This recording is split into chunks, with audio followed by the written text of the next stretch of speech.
엘리멜렉과 나오미의 가정은 흉년을 피해서 하나님이 주신 땅과 친척들과 떠나서 모압에 머물게 됩니다. 그들이 모압에 그들의 삶의 터전을 잡았던 이유는 한 가지였습니다. 살아남기 위해서. 다른 것이 없습니다. 살아남기 위해서. 흉년에서 자기 가족들이 살아남기 위해서 그들은 모압으로 이주를 했고 그 깃털을 잡았습니다. 그런데 그곳에서 엘리멜렉과 두 아들 말론과 비로는 죽음을 맞이하죠. 그들이 하나님의 땅을 떠난 결과로 얻은 것은 자신들이 그렇게 지키고자 했던 가족을 잃은 것이었습니다.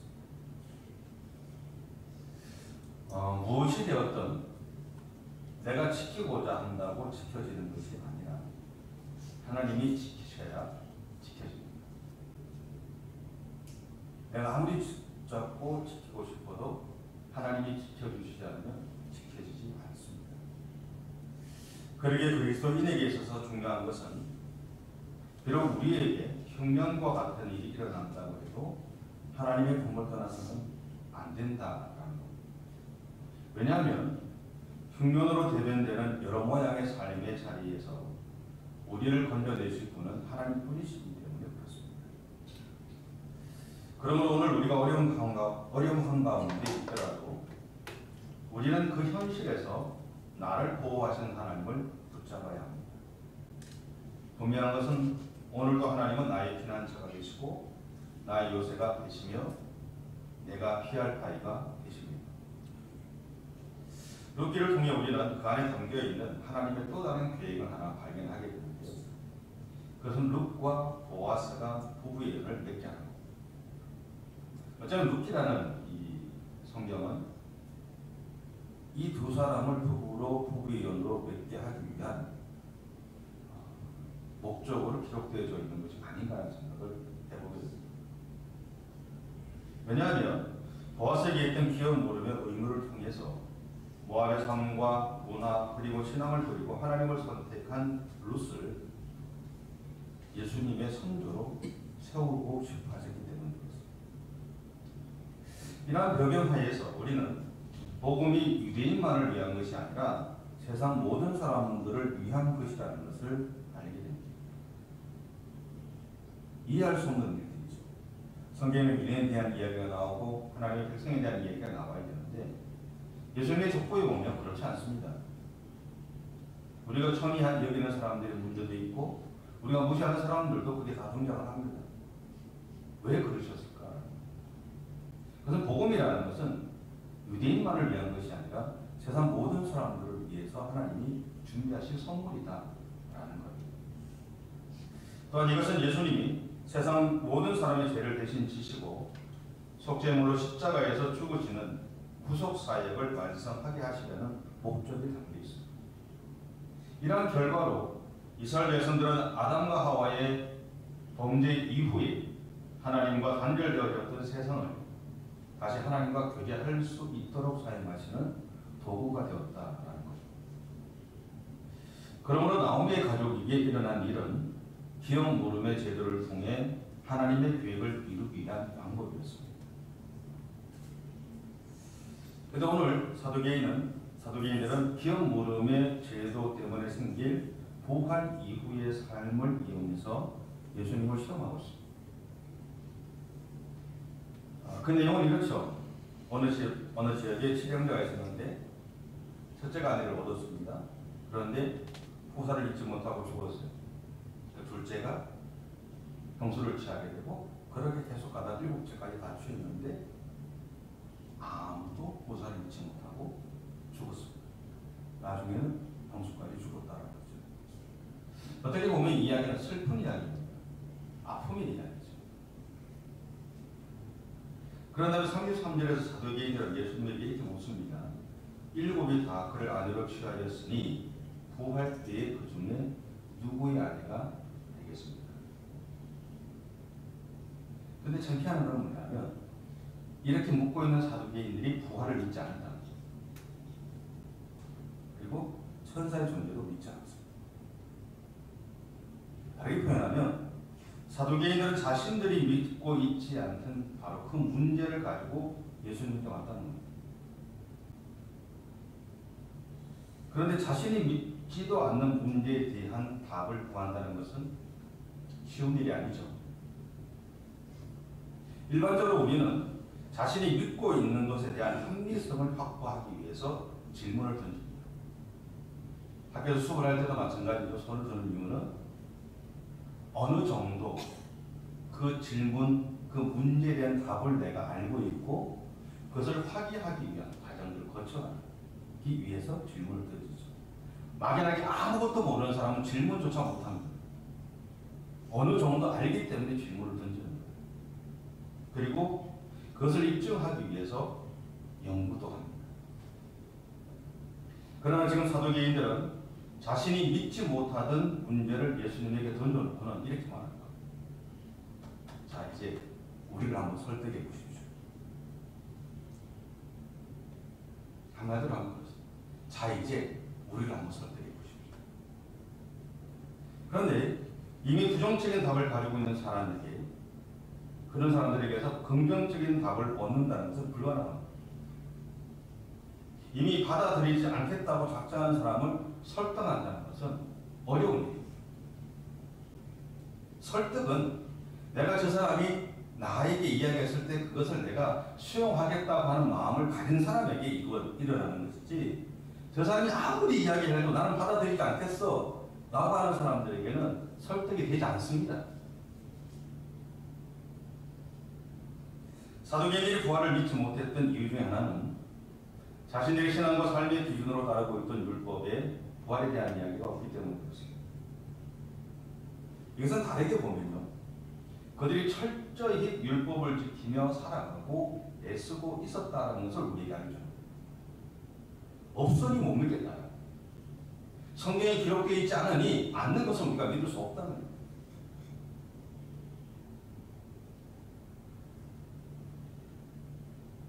그들이 일부에 목숨을 걸었던 이유는요, 하나님의 말씀에 대한 불순종과 멸망의 반복적인 고통을 그들의 역사를 통해서 체득했기 때문에 그렇습니다.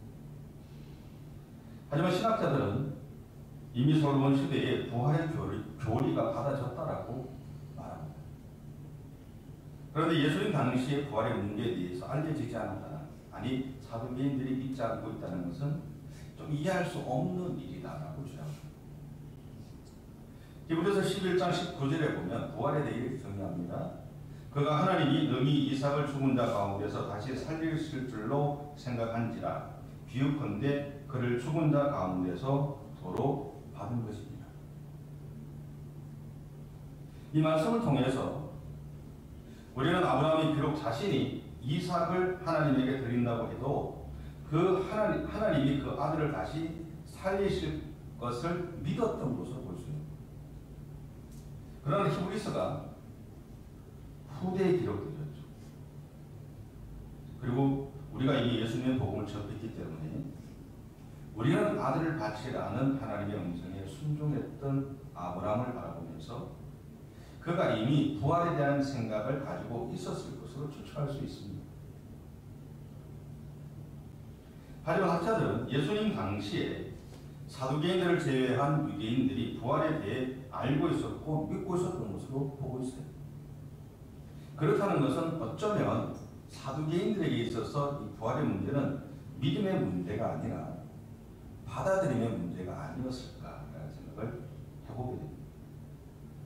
그리고 그들은 받아들이지 않았다는 거죠. 그래서 로마서 10장 7절은 믿음에 대해서 이렇게 정의합니다. 믿음은 들음에서 나고 들음은 그리스도의 말씀으로 말미암습니다. 듣지 않으니 받아들이지 않으니, 받아들인다면 들어야 되잖아요. 듣지 않으니 믿음이 믿을 수 없는 거죠. 받아들이지 않으니 믿을 수 없는 거죠. 우리가 사람들하고 대화하다 보면 말이 안 되는 사람이 있죠. 대화를 하면 꼭 벽에다가 대화하는 것 같은 생각이 드는 사람 있지 않으세요? 그런 사람들하고 대화는 안 하죠. 한번 해보곤 안 합니다. 왜? 받아들일 생각이 없습니다. 내가 하는 이야기를 들을 생각이 없으니 그런 사람들하고 대화를 하지 않습니다. 지금 사두개인의 모습이 그렇다라는 거죠. 받아들일 마음이 없다라는 거죠. 오늘 예수님은 죽은 자가 살아난 것에 대해서 말씀하시면서 모세가 하나님의 부르심을 받았을 때의 사건을 하나 예로 듭니다. 자기들을 설득해보라 그러니 그것을 설명하기 위해서. 모세가 가시떨기 나무 불꽃 가운데서 만난 하나님은 자신을 향해 이렇게 말씀하셨어요. 나는 아브라함의 하나님이요 이삭의 하나님이요 야곱의 하나님. 그런 다음에 예수님은 그들 향해 이렇게 얘기합니다. 사도행전을 하면서 하나님은 죽은 자의 하나님이 아니라 살아있는 자의 하나님입니다. 이 말씀을 바탕으로 해서 어떤 사람들이 이런 이야기를 합니다. 하나님은 죽은 사람들이 아니라 살아있는 사람들과 관계를 가지십니다. 이것을 학자들은 이 말을 통해서 신학적 결론을 냅니다. 하나님은 죽은 사람들이 아니라 지금 살아있는 사람들과 관계를 가지십니다.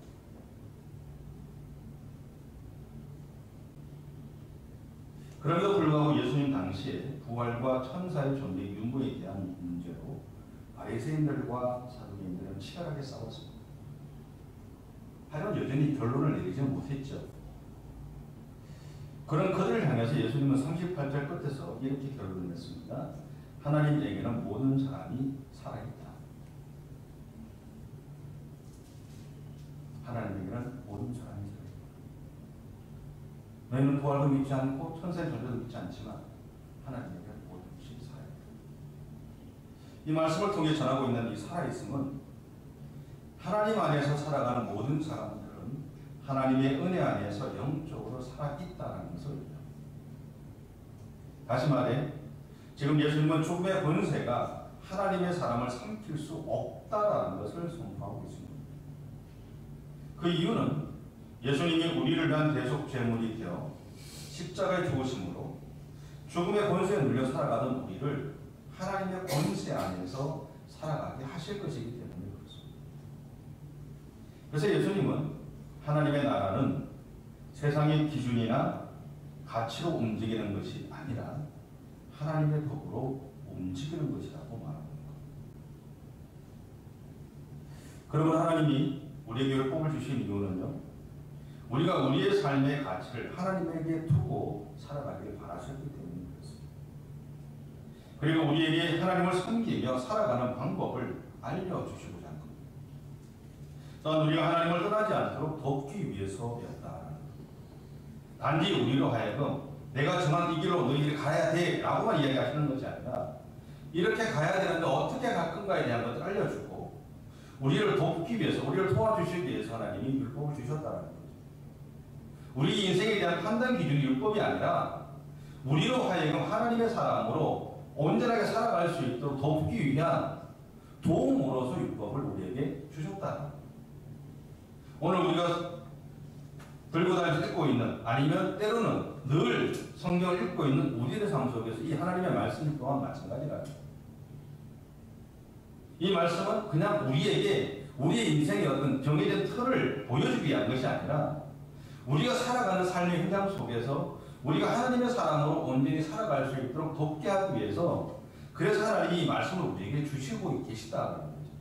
그래서 이 말씀은 2000년 전에도 지금도 오늘 나의 말씀이 되는 것이고, 오늘 나의 삶의 현장에서 실제로 일어나는 하나님의 능력이 되어지는 겁니다. 그런데 우리는 우리에게 적용된 이 기준을 때때로 하나님에게 적용할 때가 있습니다.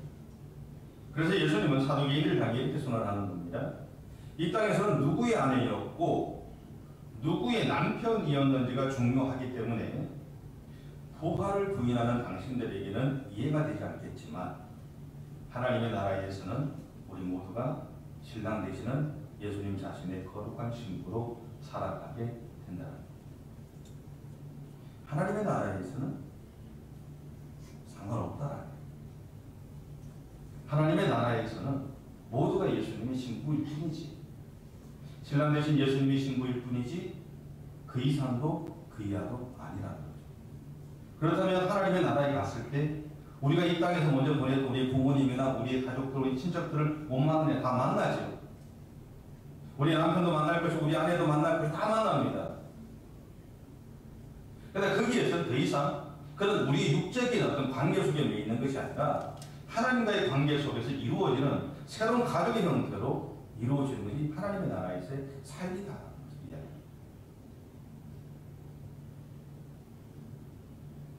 여러분, 사람은요, 그래서 하나님의 관계 속에서 살아가고 있는 겁니다. 그리고 하나님과의 관계 안에 있는 사람은 비록 육신적인 죽음을 맞이하기는 하겠지만 하나님의 나라에서 영원한 삶을 살게 되죠. 이렇게 결론을 내리면서 제 안에서 떠나지 않았던 것이 하나 있습니다. 그것은 뭐냐면 사두개인들이 예수님을 해하기 위해서 기업물음과 부활의 문제를 가지고 왔다는 것은 결국 그들에게 있어서 이것이 최고의 난제였기 때문이 아닐까라는 생각입니다. 그들이 도무지 해결할 수 없는 문제였기 때문에 이것을 들고 자기들이 존재하는 그 역사 속에서 한 번도 해결되지 않았던 이 문제, 지금도 첨예하게 바리새인들과 자신들과 싸우고 있는 이 문제, 너무너무 어려운 문제였기 때문에 예수님에게 가져온 것이 아닐까라는 생각을 하게 됐어요. 그렇다면 사두개인들은 왜 죽음에 대해서 관심이 있었을까요? 여러분, 사실 우리도 죽음에 대해서 관심이 있죠. 그렇지 않으세요? 저 같은 목사는 강대에서 설교하다 죽는 게 꿈이라고 하시는 분이 있어요. 저는 그 극구 반대합니다. 왜 그러지 아세요? 여기서 제가 설교하다 죽으면 여러분 충격이 어떻게, 여러분이 받은 충격을 어떻게 감당하시겠어요? 나는 괜찮아요. 나는 갑자기 가잖아요. 괜찮아. 근데 앉아서 말씀을 듣고 있던 예배를 듣는 성도들이 겪어야 될 충격은 누가 책임질까요? 저는 그런 기도 안 합니다. 설교 다 하고 집에 와서 샤워도 하고 피곤하게 좀 자다가 갔으면 좋겠어요. 저는 그렇게 기도 안 합니다. 월요일 안 모이면 제가 간주하십시오.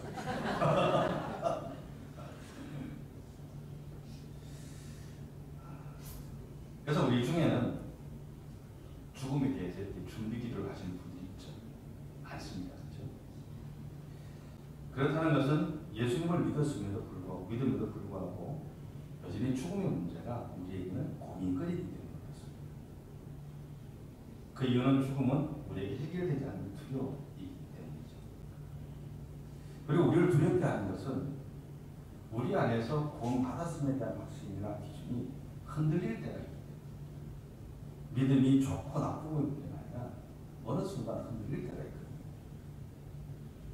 그 결과 때때로 우리는 하나님을 위해서 열심히 살아야 구원받을 것 같다는 생각을 할 때도 있습니다. 하지만 사도행전 4장 12절에서는 단호하게 이렇게 말합니다. 다른 이로서는 구원을 얻을 수 없나니 차나 사람 중에 구원을 얻을 만한 하나님께서 우리에게 주신 일이 없느니라. 우리가 열심히 일하기 때문에, 열심히 봉사하기 때문에 천국 가는 것이 아니라 내가 예수님을 믿음으로 가는 거죠. 다른 길은 없다. 그래서 예수님은 죽음의 문제에 갇혀 하나님의 나라를 바라보지 못하고 하나님의 마음보다는 자신들의 안위를 챙기기에 바빴던 사도인들을 향해서 하나님의 나라에 대한 이야기를 하고 계신 겁니다. 하나님의 나라는요, 우리의 헌신이나 노력으로 갈 수 있는 것이 아닙니다. 하나님의 나라는 그래서 온전히 우리의 믿음으로만 갑니다. 그런데 이 믿음은 예수님이 나를 위한 대속제물이 되셔서 십자가에서 죽으심으로 나의 모든 죄값을 지불하셨다는 것을 내가 믿는 겁니다. 그리고 내가 그 예수님을 나의 구주로 받아들이는 겁니다. 어떤 면에서 지금 예수님은 죽음의 이야기를 하고 계시지만 사실은 사두개인들과 우리를 향해서 생명의 이야기를 하고 계신 겁니다. 성경에는요, 천국과 지옥에 대한 이야기가 나옵니다. 죽음의 이야기로 생각합니다. 근데 죽음의 이야기가 아닙니다. 우리를 살리고 싶어 하시는 생명의 이야기. 다시 산 자의 하나님. 이 말은 하나님은 오늘 예수님을 믿고 그 믿음 안에서 살아가고 있는 나 자신의 하나님이다 라는 선언입니다. 그 결과 예수님을 믿고 있는 우리에게 죽음의 문제는 이제 더 이상 고민거리는 아니죠. 왜냐하면 예수님이 죽음의 문제를 밟고 승리하셨기 때문에 그렇습니다. 그리고 우리에게는 지금 하나님의 나라가 준비되어 있잖아요. 그죠? 오늘 부르시면, 우리를 다 부르시면 다 가야죠. 전부서 만납시다. 그죠? 근데 그러면도 때때로 우리는 죽음의 문제로 고민할 때가 있습니다. 이미 준비되어 있는 안에서도 고민할 때가 있습니다. 그런 우리를 향해 예수님은 오늘 이렇게 말씀하십니다. 하나님은 죽은 자의 하나님이 아니라 살아있는 자의 하나님이다. 너희는 지금 살아있다. 이것을 기억해라. 그 예수님의 음성을 기억하시고 여러분이 주의 매일매일